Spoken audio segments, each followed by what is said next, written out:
Ozzy Osbourne isn't just a rock legend. He's a walking, growling, bat-biting symbol of pop culture mayhem. Sure, most people know him as the frontman of Black Sabbath, the godfather of heavy metal, the reality TV dad from the Osbournes, or the mad genius behind Ozfest. But Ozzy's impact stretches way beyond the stage, the studio, or the small screen. Over the decades, Ozzy has somehow managed to infiltrate almost every corner of pop culture. From bizarre news headlines to unexpected TV cameos, viral internet moments, and collaborations that no one saw coming. Whether he's offending conservative parents, cracking up late-night hosts, or popping up in video games, Ozzy's influence is everywhere, and it's only getting weirder with time. So in this video, we're diving deep into the outrageous, hilarious, and unforgettable moments that turned the Prince of Darkness into a full-blown cultural phenomenon. These are the bizarre tales, the legendary clips, and the jaw-dropping stories from Ozzy Osbourne's wild ride through pop culture that fans, and even his critics, won't stop talking about for generations to come.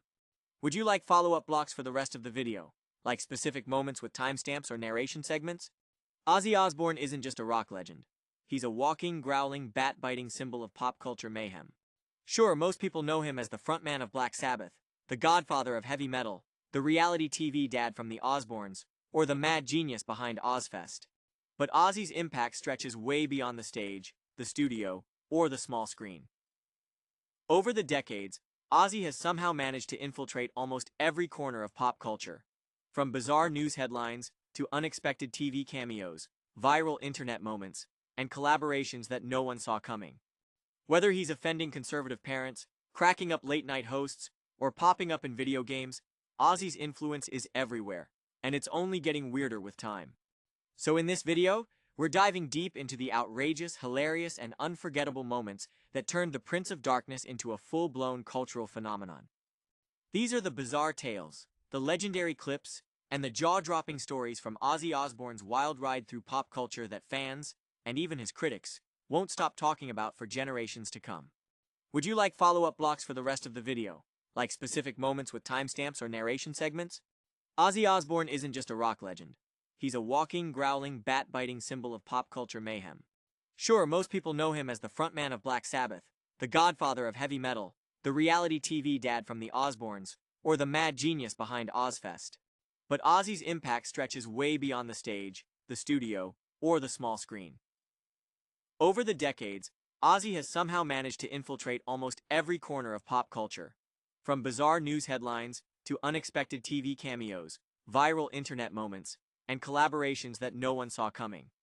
Whether he's offending conservative parents, cracking up late-night hosts, or popping up in video games, Ozzy's influence is everywhere, and it's only getting weirder with time. So in this video, we're diving deep into the outrageous, hilarious, and unforgettable moments that turned the Prince of Darkness into a full-blown cultural phenomenon. These are the bizarre tales, the legendary clips, and the jaw-dropping stories from Ozzy Osbourne's wild ride through pop culture that fans, and even his critics, won't stop talking about for generations to come.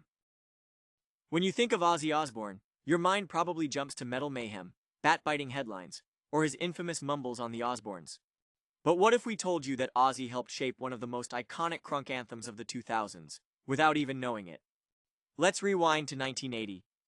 Ozzy had just launched his solo career after being fired from Black Sabbath, and his debut single, Crazy Train, exploded onto the scene. That opening riff, punctuated by Ozzy's unforgettable I, wasn't just loud. It felt like a siren for chaos, rebellion, and adrenaline. It was metal's version of a war cry. Fast forward over 2 decades to 2002. Trick Daddy drops Let's Go, a high-octane track featuring Lil Jon and Twista. And what's powering the entire beat? That same Crazy Train intro, chopped, amped, and reimagined for a generation raised on MTV, Madden soundtracks, and blaring subwoofers. The result? A crunk masterpiece.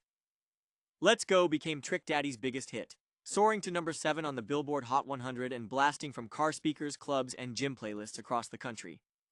Lil Jon's signature screams, Twista's rapid-fire flow, and Ozzy's iconic guitar riff fused into one unforgettable banger that defined an era. And yet, Ozzy himself had no idea. In a now legendary moment caught on camera during the Osbournes, someone plays Let's Go for him on a tour bus, nearly 2 decades after his original track debuted, and almost 19 years after Trick Daddy turned it into a chart smash. Ozzy listens intently, mouth open, eyes wide, somewhere between confusion and awe. When the track ends, he looks around and simply says, "I've never heard this before." The internet, of course, ate it up.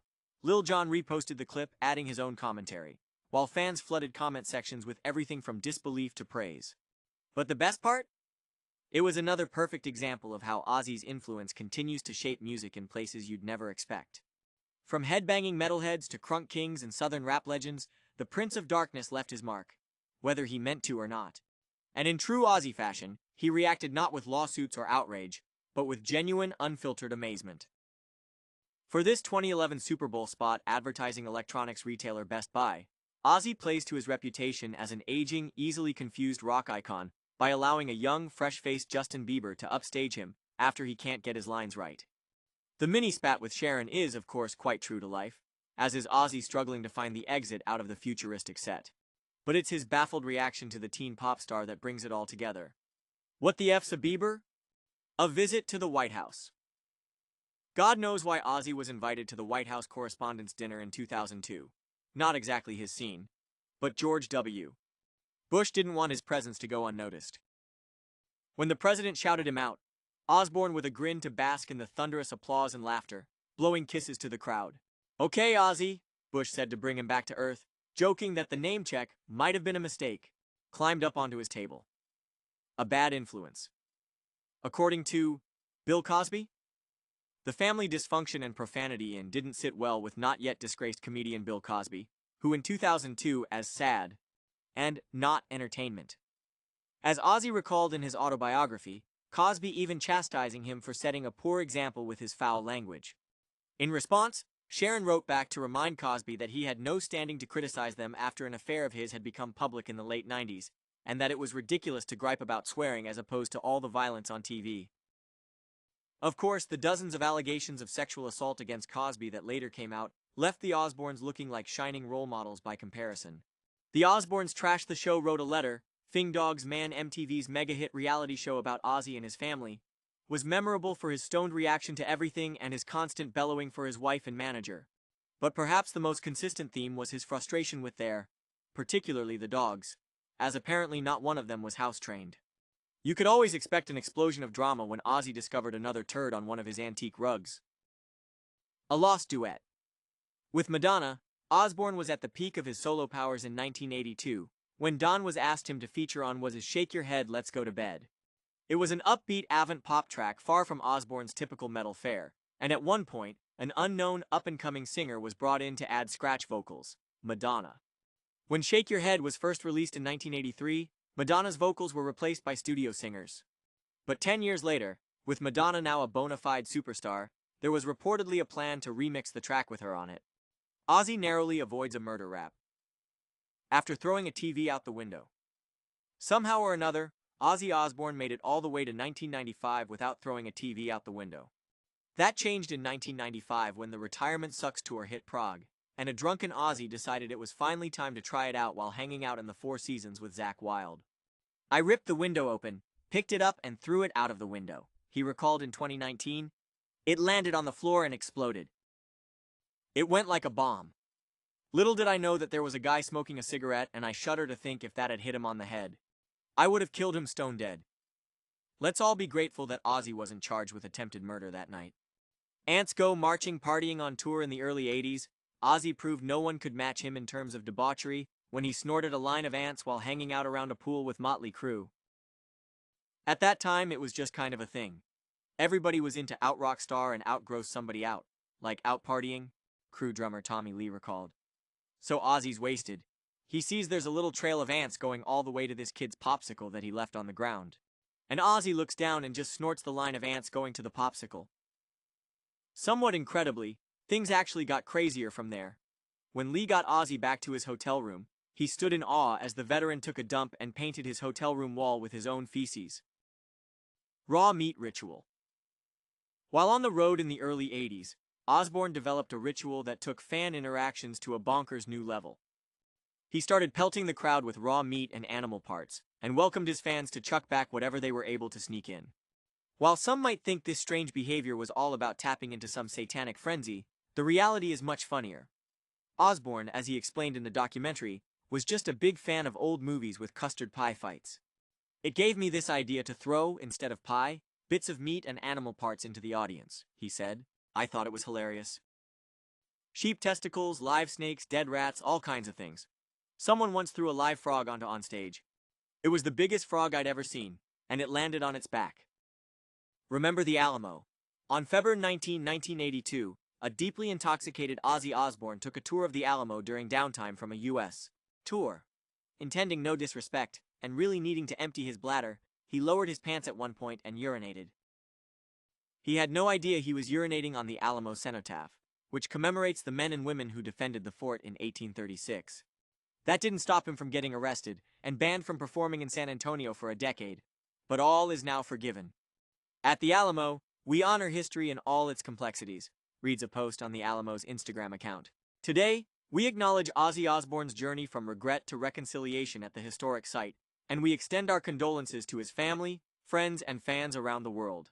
May he rest in peace. Bat out of hell. Technically, it was an accident. Then again, who other than Ozzy Osbourne would find themselves in a position to accidentally bite the head off a live bat?